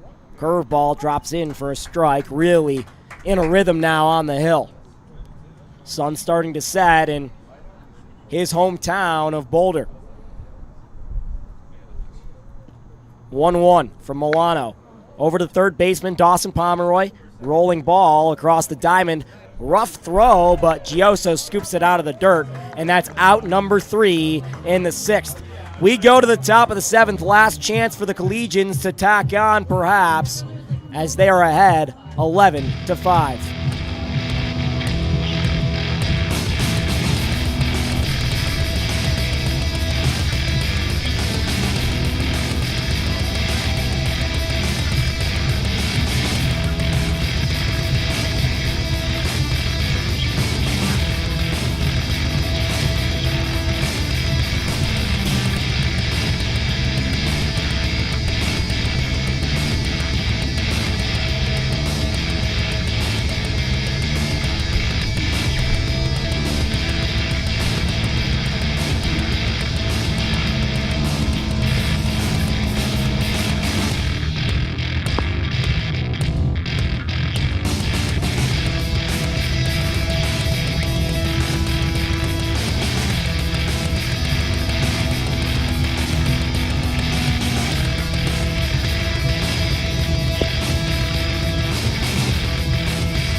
back here at the ballpark in Boulder, Colorado. It's Scott Carpenter Park. He's Patrick Lyons. I'm Jake Shapiro. Collegians 3 outs away from a victory, but they're on the road here at their home park. So the top of the 7th, they can actually tack on. New pitcher in the ball game for the Colorado Sox, and it's Mickey Sale. Left-hander Sale delivers there. It's a ball. I know another left-hander named Sale that plays for the Sox. In fact, he played for 2 different Sox. Perhaps that's why you thought he was familiar. Could be. Pitch misses as well. It's 2-0. Dave Sale, that's who you're thinking about, right? Yes, Dave Sale, not Chris Sale. That pitch misses. It's 3-0. Yeah, he's a little frustrated, a lot like Mike Thill, the previous pitcher, not getting the calls that he wanted to get. 3-0 from Sale. That misses low. It's a leadoff walk for Gabe Gioso.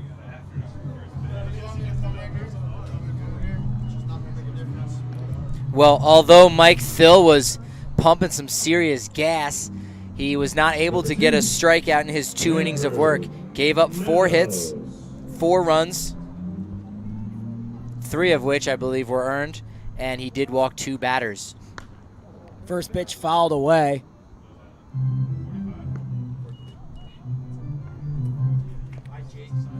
Meadows at the plate.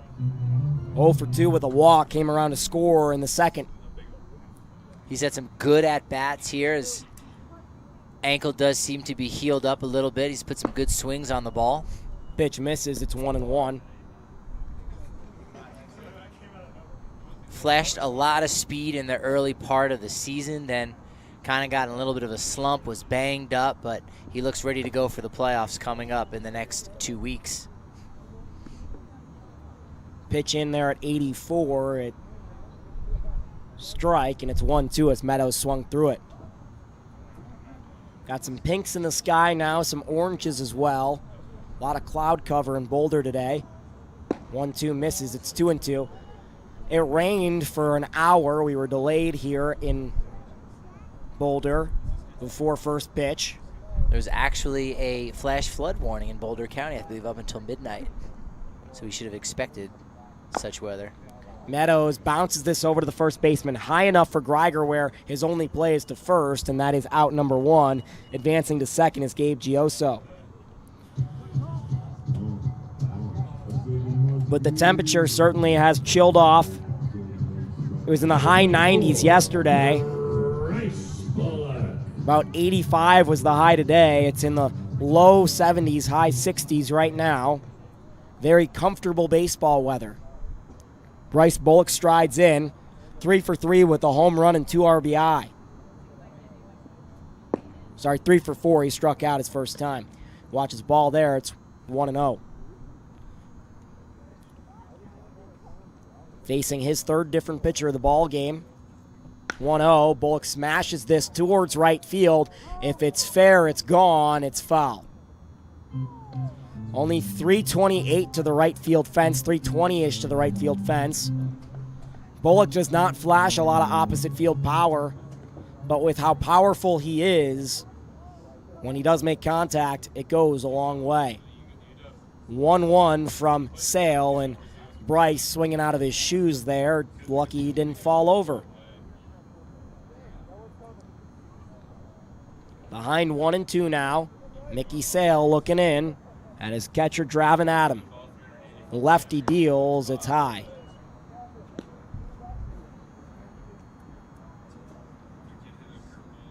Single to right field should easily score Gioso from second base, who sports some good speed. Away, it's 3-0. It's 3-2.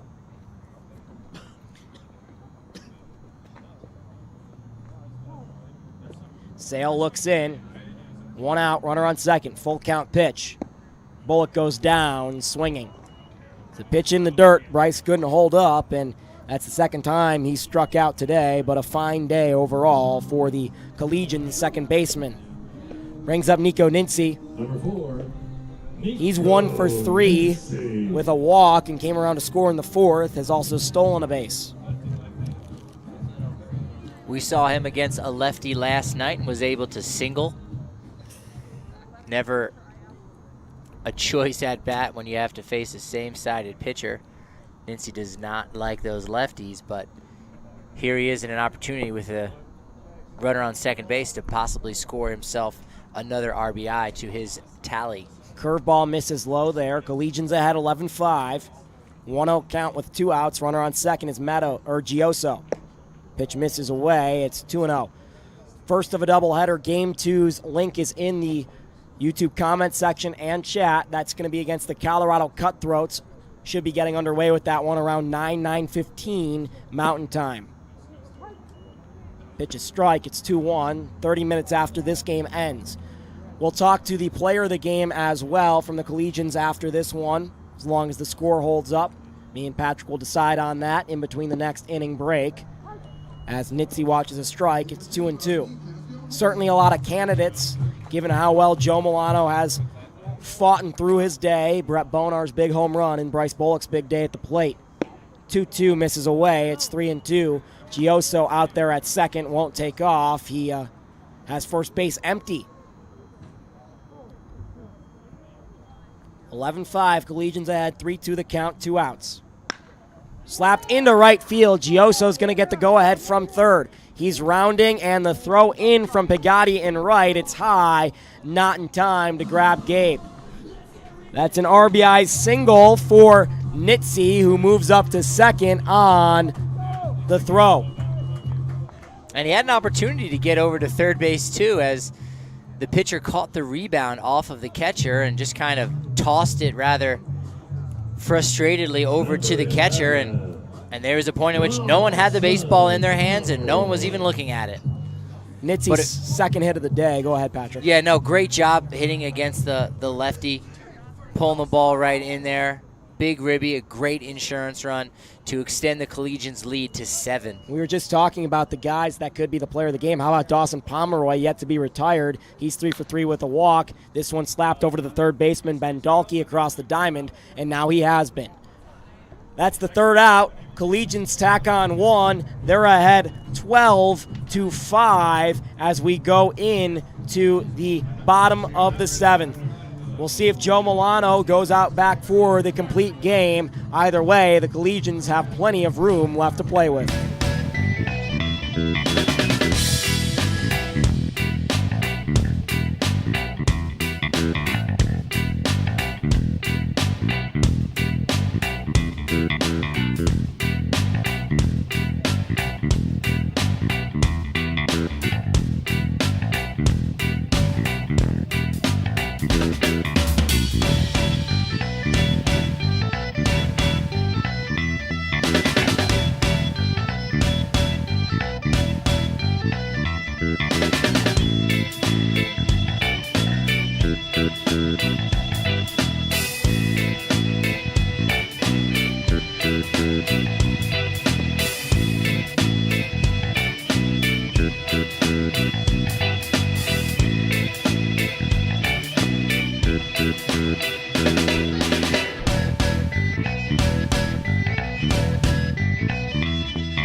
Back for the bottom of the 7th, Collegians ahead 7-12-5. Everyone up here, including a couple of the Collegians, have picked different players of the game. So that means we're going to go with Brett Bonar as long as the score holds up. So we'll interview Brett after the game. I'll go down there and talk to Brett as soon as this one wraps up. Did a good job catching Joe Milano, who is out there in his 7th inning of work looking for another complete game. So we can ask Brett about what Joe's been working well with today. Second pitch is a ball, misses low on a fastball. And after giving up his 5th run in the 4th inning with no outs, you would not have guessed we would have seen Milano here in the bottom of the 7th closing out his own start. ahead on a fastball, 1-2 now. Wouldn't have guessed that Joe Milano was going to go 3 after a rough third inning as well. Milano gets the strikeout. That's number 8. This time Daly goes down swinging. Joe and the Collegians plated 2 in the second, 1 in the third, 4 in the fourth, 2 in the fifth, 2 in the sixth, and 1 in the seventh. That's how they're at 12. They have those 12 on 14 hits. The Sox have 5 runs on 7 hits. Strike 1 swinging there against Adam, the catcher. He is 1 for 3 with a single in the ball game, scored a run in the third. Milano working quick on the hill from the windup, 0-1, and that misses. And dare I say, Milano's getting even stronger here late in the game, finding his rhythm, and he's keeping these runners on base at bay because he did have himself a handful of walks in the early going, 4 to be exact, a hit by pitch, but he has left 8 runners stranded here by the Colorado Sox. 1-2 from Joe. Strike 3 swinging. That time he got Adam. That is 10 Ks for Joe.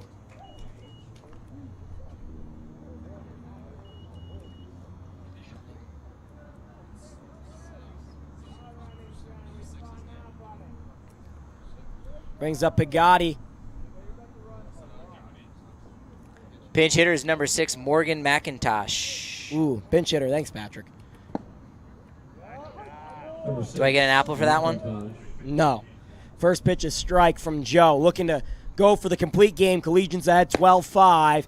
That's a strike on the outer half. He's ahead 0-2 on McIntosh already. Joe looking for a complete game here. 0-2. Foul back. Milano got stronger as the game went along. Collegians offense got stronger as well. 2 outs. Bottom of the 7th. 0-2 from Joe Milano. Just a bit high. And to keep this in perspective, his 4th time around in the order, he has struck out 4 of the 6 Sox hitters that he's faced. Do want to make a correction. That last strikeout was number 9. Joe ahead 1-2 on McIntosh. 2 outs. Collegians up 7. The pitch is outside. Bonar couldn't do anything with that. McIntosh did play in the series last weekend. He went 1 for 5, had a run and an RBI. The left-handed hitter is going to try to do something here with 2 strikes on him. 2-2. Grounded, foul.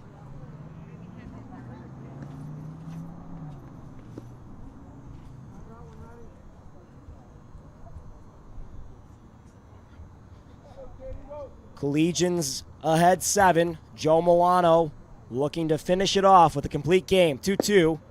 Misses inside. It's 3-2. At risk of walking another. He's walked 4 in the ball game. Hasn't walked anybody since the 3rd inning, though. Love how he's still working inside on these Sox hitters. That's a ball, and Joe surrenders a 2-out walk here in the bottom of the 7th. Just missed on the inside portion of the plate. Bonar did his best to frame it, but home plate umpire James Brundage was not having it. McIntosh will be over at first base. Milano checks him, gets his sign, and deals. First pitch to Baldini, slapped into left. That's in front of Brady Mitchell, and that goes for a single. That'll move up McIntosh to second as well. No action for the Collegians at all. This is all Joe Milano's game right now with the 7-run lead. And we saw Joe Milano get 2 quick outs in the 2nd inning before working himself into a jam. The bases got loaded, and then he got out of it. This is Kelly, the second baseman. He's 0 for 3. Struck out in the 3rd. Last time popped out to Bryce Bullock at second. First pitch, a strike there from Joe. Went to Centaurus High School.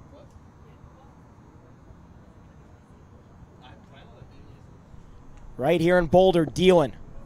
Pitch in the dirt, it's 1-1. Good job blocking the ball in the dirt by Bonar. Of course, the runners on the base as well as the one at the plate will not do much for the Sox as they're down by 7 runs. They're going to need a serious 2-out rally here. Milano looking in at Bonar. 1-1 pitch. It's low on Kelly, the catcher, or Kelly, the second baseman, rather. Outfield playing straight up, as is the infield. Gioso not holding on. Baldini, the runner, at first. Nobody holding on the runner at second either in the 7-run ball game. 2-1, slapped over to the right side. That's down in front of the right fielder, Meadows, and a late stop sign at third as McIntosh took a big turn. That one was shot, and Bryce Bullock, it was towards his direction, but he never really had a shot at getting it. If he would have dove, it was within his arm's reach, but he would have laid flat, and it would have been too high. Kay is 1 for 2 on the day. He did walk in his first 2 plate appearances. Milano just misses on the outside portion with a fastball. Bases loaded, 2 outs. Collegians ahead 7. Bottom of the 7th. Milano misses there. Joe has thrown 1 complete game this year. He has made the most starts for the Collegians. Pitch there is popped in on the infield. Brett Bonar looking to make the play, and he will make the final out of the game. Collegians win a league game 12-7 against the Colorado Sox. Great efforts by Joe Milano, Bryce Bullock, Brett Bonar, and more. The victory puts the Collegians at 20-10 on the year, and a fantastic all-around game. Maybe one of the most complete games we've seen played by the Collegians, as they did it on the offensive side. They did it on the defensive side. And, of course, they did it with some great pitching by Joe Milano. Joe gave up 5 runs in a little over 3 innings pitched, but was able to get himself a key double play to end the 4th. Came out for the 5th, did well, and shut it down in the 6th and 7th, getting himself out of a nice jam, ultimately stranding 11 runners on base. For the Collegians on the offensive side, they saw 3 home runs. One was from Bryce Bullock, the second baseman. On a solo shot, he added a second RBI for himself as well. Gabe Gioso homered as well, opposite field with a 2-run blast. He ended up scoring a second run as well. And finally, the man of the game, Brett Bonar, hit possibly the farthest ball all day to right field over the scoreboard at Scott Carpenter Park. Did a good job behind the dish, calling it the game for Joe Milano, and he's down on the field with our Jake Shapiro. Brett, you hit the longest home run of the year. Take me through that at bat and what connecting with that ball felt like. The AB before. I'm not getting any audio in here. It's okay.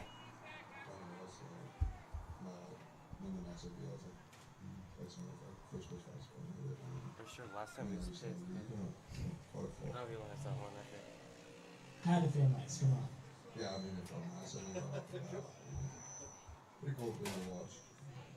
That run ended up being a game-winning run in the game. One of those runs in a 3-run shot. But how about you catching today behind the plate for Joe Milano, who goes the distance? How good was he? Yeah, Joe, did well today. I mean, 3 pitches right before. And make it smart everything up and really made it easy there to catch. So Brady Mitchell broke that car window in batting practice, and you almost broke our scoreboard today. Kind of one-upping your Barton teammate there? Yeah, you might be right. It's not going through. What? I don't know. Not really one-upping. I think it's how fun playing some baseball. Back upstairs to my partner, Patrick Lyons. Did you put it on this one? Yeah. He didn't turn the line on. Well, we're not sure that interview was able to go out over the air, but Jake came very fortuitous speaking with Brett Bonar, as his family is here in the house. He did a nice job with those 3 RBIs. Ultimately, that were the runs that they needed to come ahead. It was 5-4 when he stepped in the box with 2 runners on base, and his 3-run blast helped put them up 7-5. Called a great game. Jake, not sure that went through, unfortunately, but maybe you can tell us a little bit about what Brett Bonar had said about the game that Joe Milano had called. Joe, he said that Joe did a great job for the Collegians today, and that he was one of the real reasons why they won that ball game. And we're going to see game 2 of this doubleheader coming up. The link is in the comments section as well as in the chat. So make sure you stay tuned to game 2. Find us over on that second link. He's Patrick Lyons. I'm Jake Shapiro. Collegians win game 1 by the count of 12-5. We'll be back for game 2 against the Colorado Cutthroats in just a bit.